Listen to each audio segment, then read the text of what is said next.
is shocking. Caitlin Clark will be sidelined for at least 2 weeks with a quad injury. Footage has emerged how Caitlin Clark got hurt. He fouls her for the 4th time. It's cheating. Many WNBA fans are calling out the referee problem. The referees literally turned their back. People said Caitlin Clark would make a big difference in the WNBA.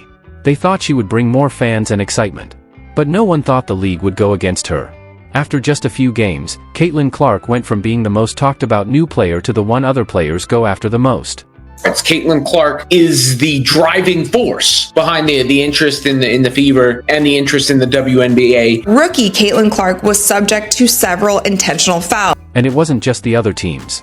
This wasn't just normal tough play or a usual welcome to the pros. To fans, it felt more intentional and more serious.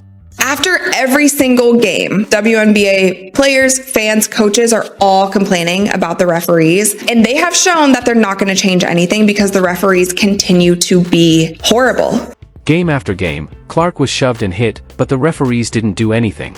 The people who were supposed to make things fair stayed silent. Things kept getting worse. At first, they missed a few calls, then they stopped calling them completely. She got hit hard, fell to the ground, and still, no whistle.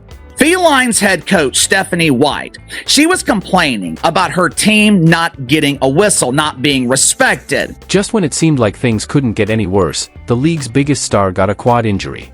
That sparked a lot of questions and anger. Now, every missed foul, every push, and every time Clark looked at a ref and got no call felt like more than just bad luck.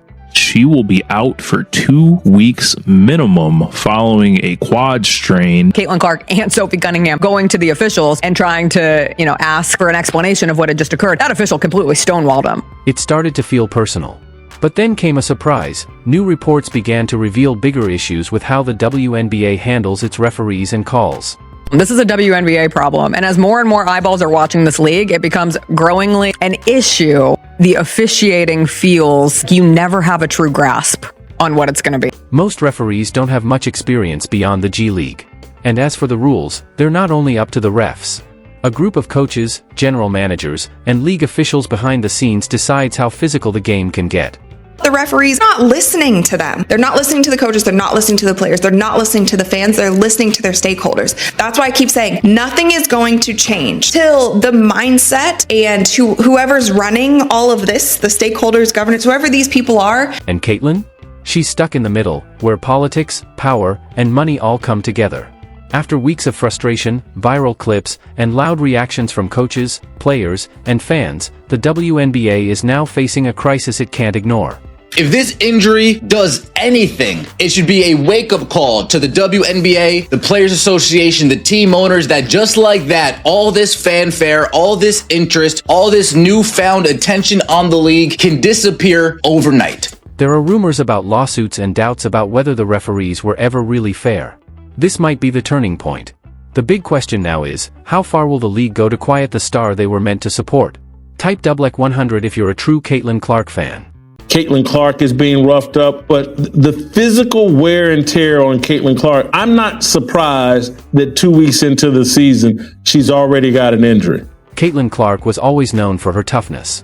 At Iowa, she was unstoppable, breaking records, drawing millions of fans, and changing how people saw the game.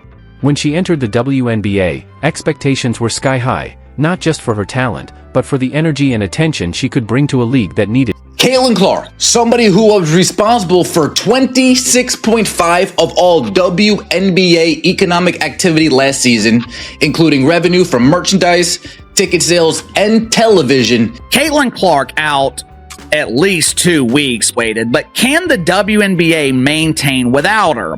Can the WNBA pack arenas, draw ratings? And for a while, it worked. More people bought tickets, and TV ratings went up. But what happened next wasn't a celebration, it was trouble.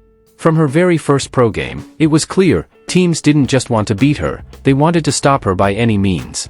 2024 was a year of unprecedented growth in viewership in the WNBA, a substantial amount of which can be attributed to Caitlin Clark, who took the basketball world by storm after an all-time college career. Who had appeared in 185 consecutive games between her career at Iowa and her time with the Indiana Fever. 139 games with the Iowa Hawkeyes. She never missed one.